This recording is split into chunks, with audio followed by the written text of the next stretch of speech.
Assalamualaikum warahmatullahi wabarakatuh teman-teman.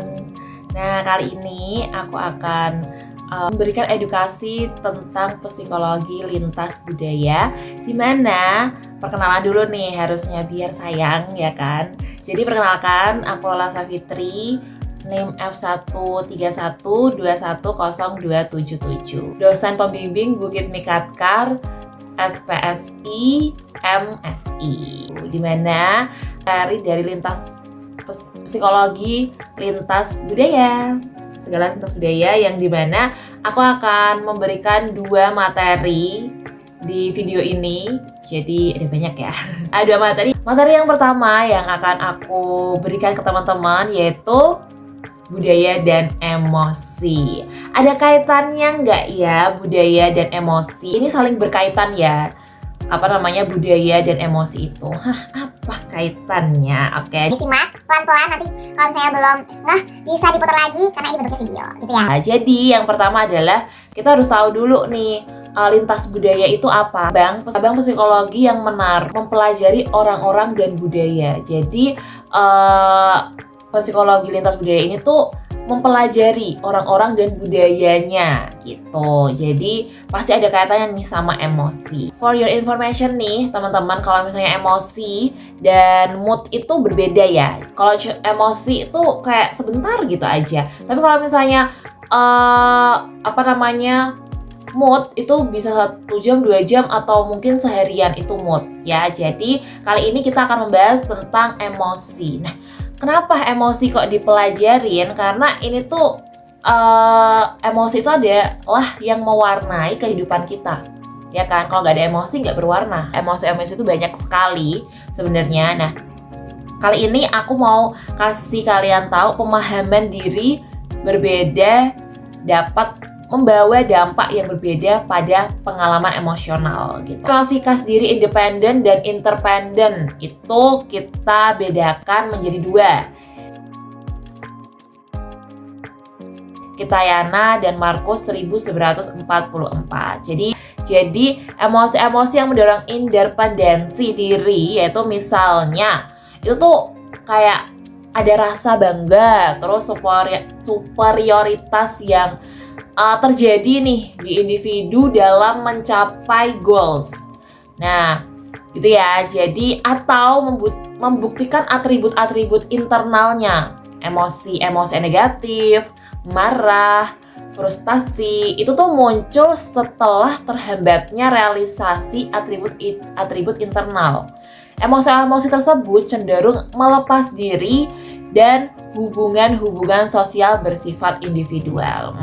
Jadi emosi yang independensi ini rasa bangga gitu, dan atribut internalnya tuh kayak negatif marah, terus frustasi gitu. Cenderung melepaskan diri dari hubungan sosial bersifat individual. Jadi kalau independensi diri tuh lebih ke individual gitu loh. Independensi gitu. Ya, itu adalah interdependensi. Kalau misalnya kita tahu interdependensi itu berarti berhubungan gitu ya sama yang lain. Misalnya perasaan persahabatan, tuh kan, penghargaan.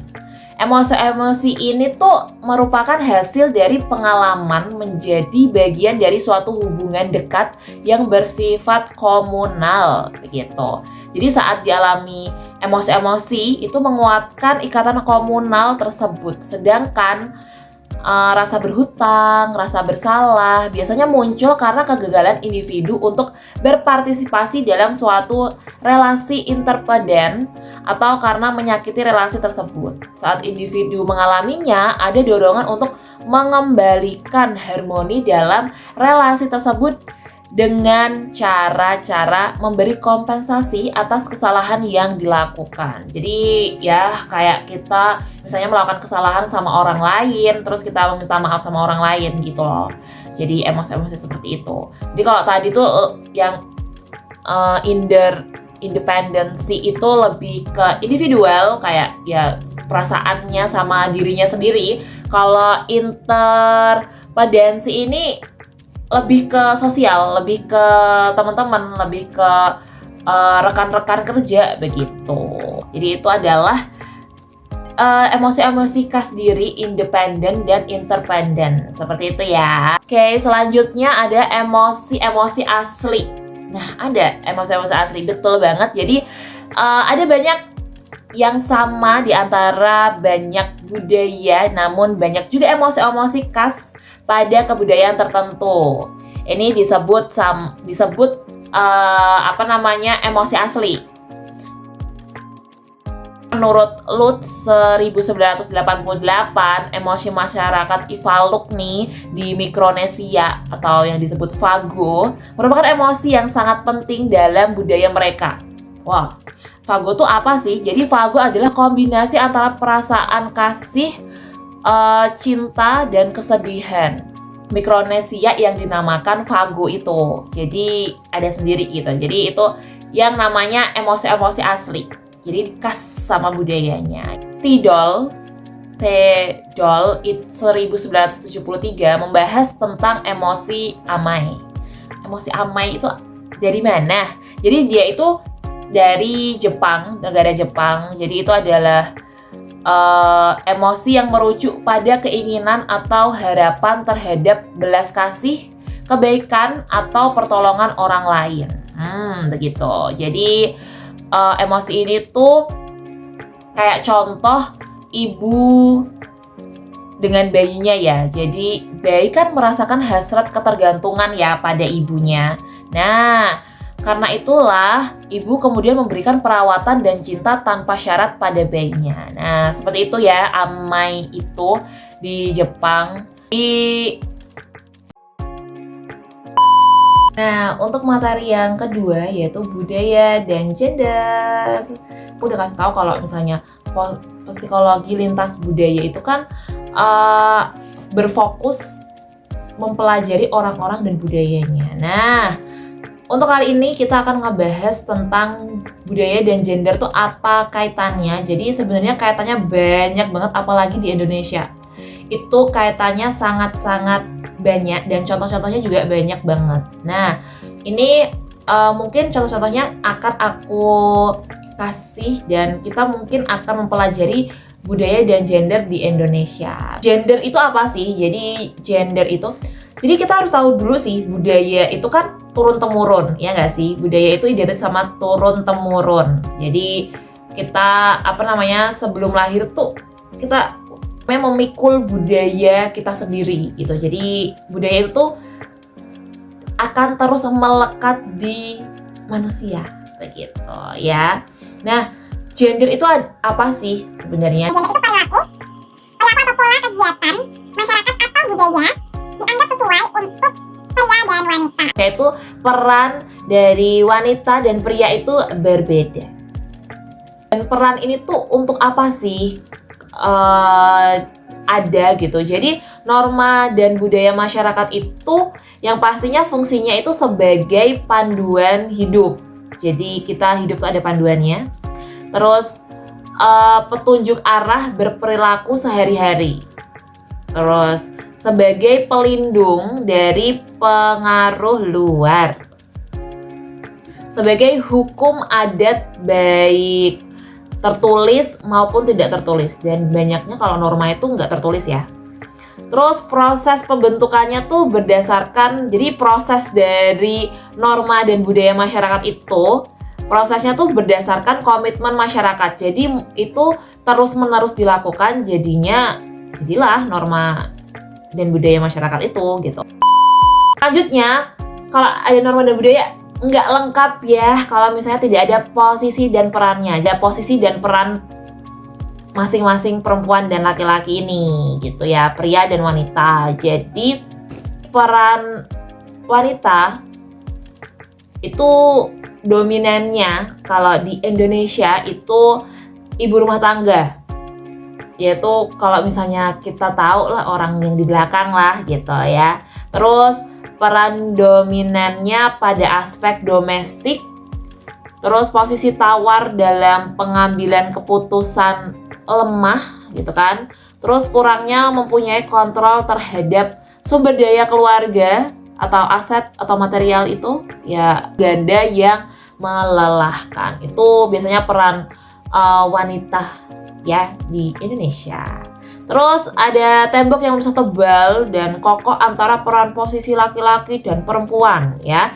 Jadi tadi kan udah wanita nih ya, peran dan pokoknya posisi dan peran wanita. Sekarang posisi peran dari pria gitu ya. Jadi pria itu identik dengan kepala keluarga ya kan.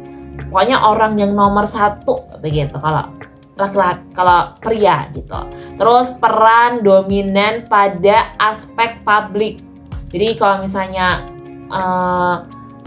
di publik ketua tuh nggak lengkap kalau nggak cowok gitu ya. Terus penentu utama dalam pengambilan keputusan keluarga ya, karena cowok itu posisinya kepala keluarga, jadi dia yang memutuskan gitu di dalam keluarganya.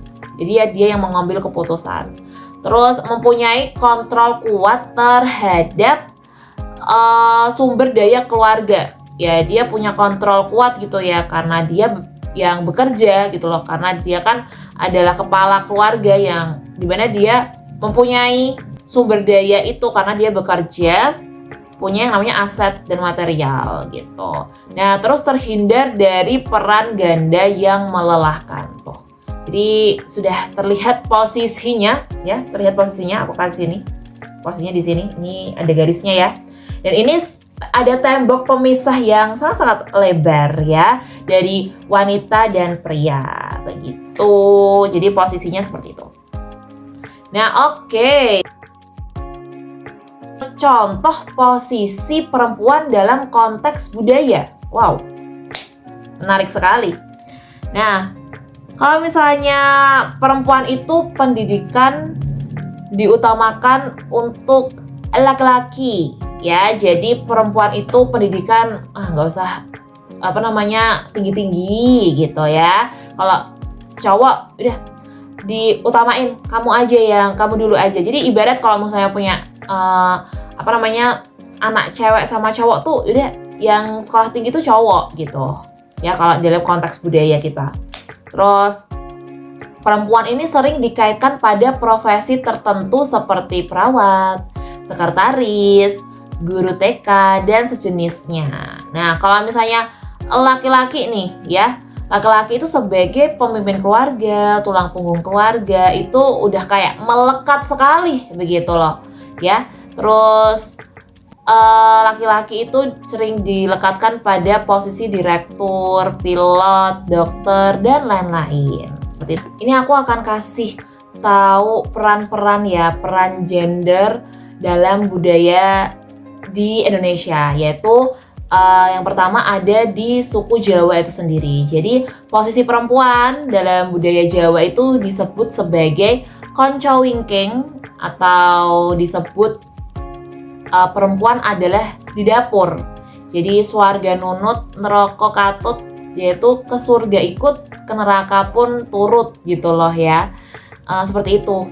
Dalam praktik sehari-hari tuh sebagian orang menganggap perempuan Jawa memiliki kekuasaan tertinggi mengingat sumbangnya yang umumnya cukup besar dalam ekonomi keluarga.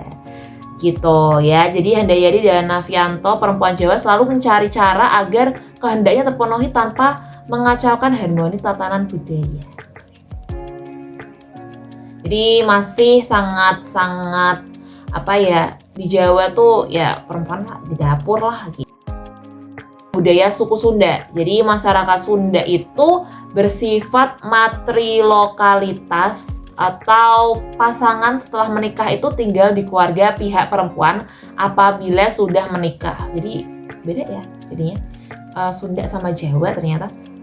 Nah, tradisi merantau di sana juga kurang berkembang karena ada pepatah di sana, lebih baik kumpul bersama keluarga daripada merantau ke daerah tetangga. Oke, jadi makanya itu merantau kurang berkembang di sana karena ada pepatah seperti ini. Itu. Jadi itu pandangan gender di beberapa suku. Tadi ada Jawa sama Sunda. Jadi gimana? Contoh-contohnya udah paham? Jadi seperti itu. Jadi dan gender itu sangat mempengaruhi banget gitu. Jadi Gak bisa kita kayak memukul rata semuanya, itu nggak ada kaitannya sama budaya. Karena di Indonesia sendiri pun budaya itu sangat melekat dan budaya kita tuh banyak banget. Jadi dari asalnya seseorang kita bisa tahu, dari situlah kepribadiannya, emosinya seperti apa, dia itu seperti apa, kayak perempuan di Sunda, terus laki-laki di Jawa, kita tuh jadi tahu karakteristiknya karena di setiap budaya itu aja berbeda begitu loh budayanya. Begitu. Jadi 2 materi sudah saya berikan dan semoga bermanfaat, dan jangan lupa share ke teman-teman kalau misalnya ini bermanfaat. Dan terima kasih dan sampai jumpa.